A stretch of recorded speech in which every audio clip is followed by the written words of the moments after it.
लखीमपुर खीरी लोकसभा खीरी में हो रहे मतगणना के लिए 2024 में जनता का रुझान जानने की कोशिश की गई। रामापुर के राम सागर वर्मा ने योगी मोदी के कार्यों को गिनाते हुए कहा कि इस सरकार में गुंडागर्दी, लूटमार जैसे घृणित और घिनौने काम नहीं हो रहे। वहीं कुलदीप मौर्य ने मोदी सरकार को तीसरी बार सरकार बनाने की पूर्ण रूप से सरकार बनाने की संभावना जताई। रामापुर निवासी नाजिम अंसारी ने बताया कि अब की बार खीरी लोकसभा से इंडिया गठबंधन जीतेगा और बाबू यादव ने भी बताया कि यह सरकार काम ठीक ठाक कर रही है। तो वहीं चुनावी मैदान में मोदी योगी की लहर बताते हुए आगे बताया कि सरकार के सभी योजनाओं का लाभ सभी श्रमिकों को मिल रहा है। बाबू यादव ने कहा कि मुझे कॉलोनी भी मिलने वाली है। बाबू यादव के अनुसार मोदी सरकार के कार्यकाल में चारों ओर जनता खुशहाल है और राहत की सांस ले रही है और सर्वत्र महिलाएं सुरक्षित भी महसूस कर रही हैं। तो वहीं स्वामी शिव तीर्थ महाराज से वार्ता करते हुए कहा कि उन्होंने मोदी जी की 2024 में पूर्ण बहुमत से सरकार फिर से बनेगी, क्योंकि राम मंदिर का निर्माण कार्य हो चुका है। काशी और मथुरा का कोर्ट के निर्णय विचाराधीन है। आज मेरा देश चारों ओर से सुरक्षित महसूस कर रहा है। बहू बेटियां बिना डर के घूम रही है। पूरा देश मोदीमय हो चुका है। गठबंधन के सपने चूर होने वाले हैं, क्योंकि फिर से पूर्ण बहुमत से तीसरी बार सरकार बनने जा रही है। अब पूरी तरह से चुनाव प्रचार अभियान चरम पर है, जहां पर एक तरफ भाजपा की ओर से अजय मिश्र टेनी, गृह राज्य मंत्री, समाजवादी पार्टी व कांग्रेस से संयुक्त उम्मीदवार उत्कर्ष वर्मा और बहुजन समाजवादी पार्टी के अपने कैडर वोट एवं सिख समाज के वोट के साथ इस चुनाव में अपने आप को लगातार बनाए हैं। समाजवादी पार्टी और उनके कार्यकर्ता कोई भी कसर नहीं छोड़ रहे। मनीष गुप्ता, जनहित पावर न्यूज से कैमरामैन मनीष धवन के साथ और साथी शिवम निषाद के साथ लखीमपुर खीरी से। चुनावी बयान में 2024 की लड़ाई में सत्तारूढ़ पार्टी जीतेगी या विपक्ष जीतेगी। इससे पहले सन 1947 में देश आज़ाद हुआ जब, और 1947 में जब देश आज़ाद हुआ और पहले प्रधानमंत्री बने जवाहरलाल नेहरू, उसके बाद लाल बहादुर शास्त्री, उसके बाद इंदिरा गांधी, और उसके बाद सत्ताएं परिवर्तन होती रही। वीपी सिंह, राजीव गांधी, और उसके बाद अटल बिहारी वाजपेयी। इधर पिछले 10 सालों से सन 2014 से लेकर 2024 तक जो नरेंद्र मोदी प्रधानमंत्री के कार्यकाल में अपने विकास की कार्यों की गाथा लिखी, जिन्होंने धारा 370 हटाई, जिन्होंने गरीब के लिए कई योजनाएं बुलाए, हर घर नल योजना और मकान वाली योजना, जिसमें लोगों को छत दी उन्होंने और शौचालय दिए, कई योजनाओं का परवान चढ़ा और उन योजनाओं के सहारे अपनी बैतरणी पार करना चाहते हैं। नरेंद्र मोदी पिछले 10 सालों में विकास कार्यों की जो भी उनकी लंबी फहरिस्त है, उसके सहारे ये 2024 का चुनाव जीतना चाहते हैं।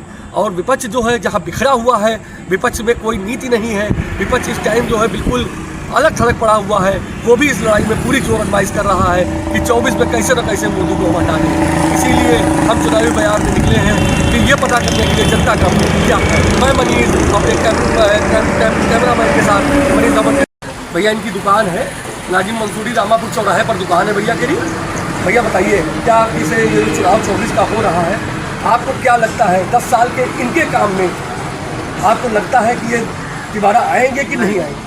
नहीं आएंगे तो जनता तो नहीं चाह रही है। जनता नहीं चाह रही है। नहीं तो जनता क्या चाह रही है ये भी तो बताइए। जनता कांग्रेस को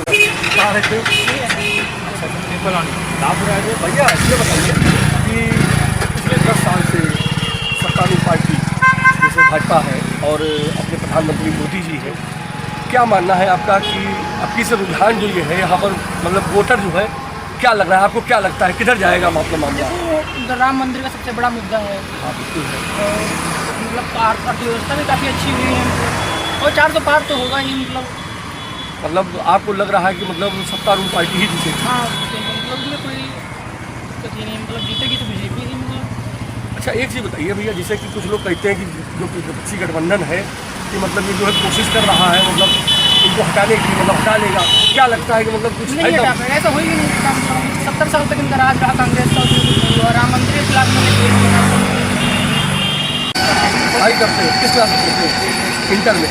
क्या है पिछले शिवाजी माहौल फाइनल होगा? अभी जीती कहाँ है यार?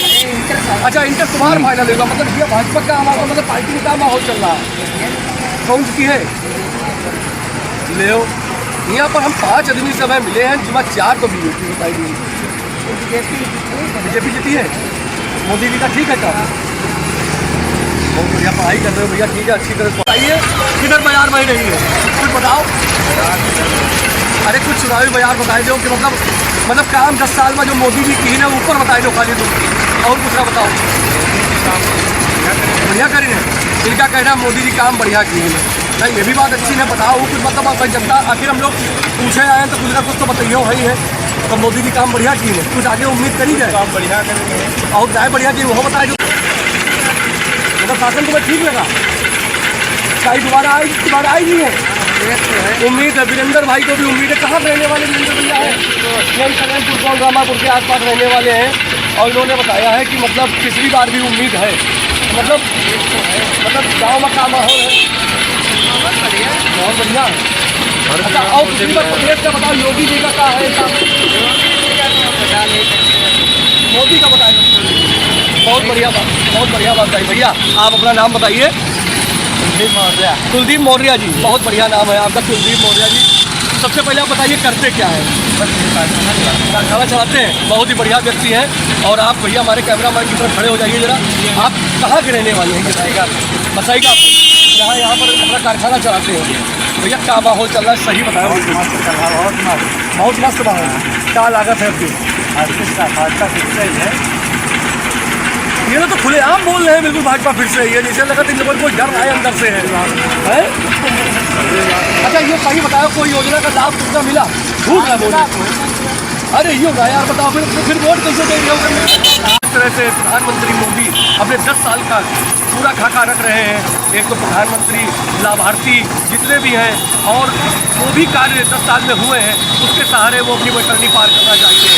इसी सिलसिले में हम रामापुर चौराहे पर खड़े हुए हैं और आइए इनसे पूछते हैं कि ये चुनावी जो इस टाइम माहौल चल रहा है, चुनावी गर्मी चल रही है, उसमें जनता किधर की तरफ जा रही है। हाँ भैया, आपका नाम क्या है? राजकुमार वर्मा। हाँ भैया ये बताइए, ये जो चुनाव चल रहा है इसमें क्या माहौल आना चाहिए? क्या जनता क्या बोल रही है मोदी जी की तरफ? ये बताइए कि इन 10 सालों में किस आधार पे आप मोदी जी को दोबारा चाहते हैं? गुंडागर्दी खत्म हुई। अच्छा, वो खत्म हो गई है और दूसरे एक काम और यहाँ पर होता था। हाँ, जो यहाँ पर जगह आती है। हाँ, और कब्जा हमने कर दिया, ये सब सपा वाले करते थे। हाँ, वो काम नहीं हो रहा है। बहुत बढ़िया भैया ने बात बताई है। इन्होंने एक चीज़ का जो ब्यौरा दिया है, ये बताया है कि इनके राज्य में गुंडागर्दी खत्म है। इस पर इनका मैं मनीष गुप्ता, जनहित पावर न्यूज से। आइए सबसे पहले मैं आज आपकी मुलाकात कराता हूँ गुरुदेव जी से। गुरुदेव जी, आप सबसे पहले अपने बारे में परिचय दें। मैं वेद मंदिर लुधियाना वेदाचार्य स्वामी निगम बोध जी महाराज का कृपा प्राप्त आचार्य स्वामी श्री जी। मैं ये जानना चाहता हूँ कि 24 के चुनाव का बिल्कुल बच चुका है, तो ये बताइए कि 24 के चुनाव में क्या हवा चल रही है? 2024 का चुनाव बहुत ही आनंददायक और बड़ा ही मनमोहक चल रहा है, क्योंकि जिधर भी हम लोग जाते हैं उधर जनता की आवाज़ों को ध्यान में रखते हुए हम लोगों ने अनेक लोगों से प्रश्न भी किया, तो सबके दिलों और दिमाग पर है कि माननीय मोदी जैसा प्रधानमंत्री न था और न है और न ही शायद हमें भविष्य में प्राप्त होगा।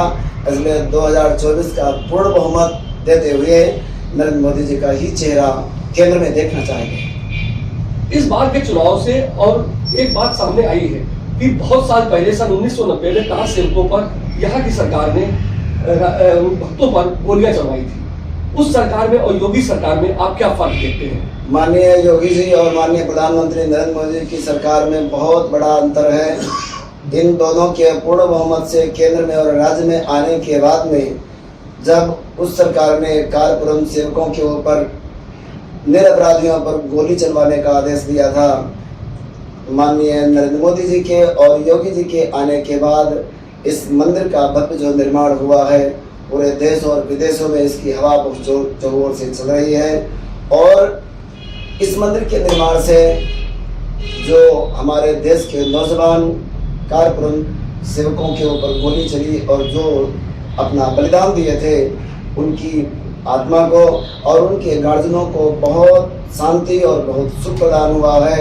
हम लोगों की बड़ी प्रबल इच्छा थी, सभी संतों ने भी अपना शुभ आशीर्वाद दे करके और 10 वर्ष प्रतीक्षा करने के बाद में ये जो निर्णय आया, ये पूरी समाज के हित में है और जो से समाज सुखी है। अच्छा, एक चीज और है ये देखिए इनकी सरकार बनने के बाद में जैसे बनारस में एक कॉरिडोर बहुत बड़ा बना, उसके बाद में राम मंदिर का निर्माण हुआ।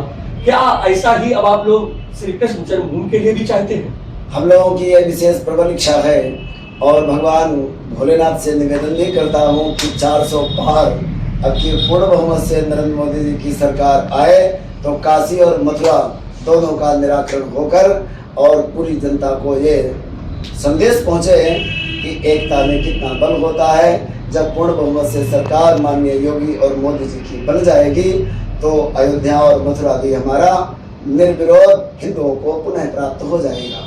विपक्ष बराबर ये मांग कर रहा है कि संविधान से छेड़छाड़ हो रही है, ये लगातार बिल्कुल एक नैरेटिव बनाया जा रहा है। क्या लगता है आपको, क्या छेड़छाड़ हो रही है? कोई विपक्ष के पास जब कोई मुद्दा नहीं है, जब उसके पास कोई टारगेट नहीं है, तो विपक्ष ने, हम कश्मीर गए हुए थे तो कश्मीर में मुफ्ती महबूबा अपने बच्चों को तो विदेशों में पढ़ा रही हैं, लेकिन वहाँ जो गरीब बालकों के बच्चे थे उनको एक पत्थर फेंकने वालों को 500 रुपये दिया करती थी। विपक्ष के पास जब कोई टारगेट नहीं रह गया है तो वो उनके पास एक ही सूत्र है कि माननीय मोदी जी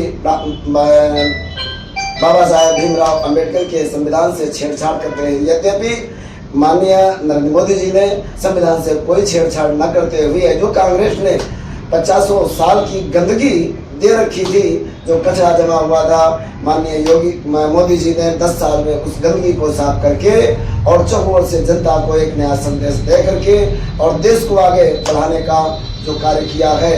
आज हमारा चौकोर से देश विदेश में मेरे भारत का जो डंका लहरा रहा है वो माननीय मोदी जी की ही देन है और जो उनका कार्यकाल है उससे पूर्णतः जनता हमारी संतुष्ट है। ये थे स्वामी जी, इन्होंने पूरी तरह से बताया कि किस तरह से सरकार हिंदुओं की रक्षा करते हुए बहुत बढ़िया कार्य कर रही है और विस्तार से ये बताया कि काशी मथुरा को भी कैसे कॉरिडोर के जरिए निर्माण करेगी। मैं मनीष गुप्ता।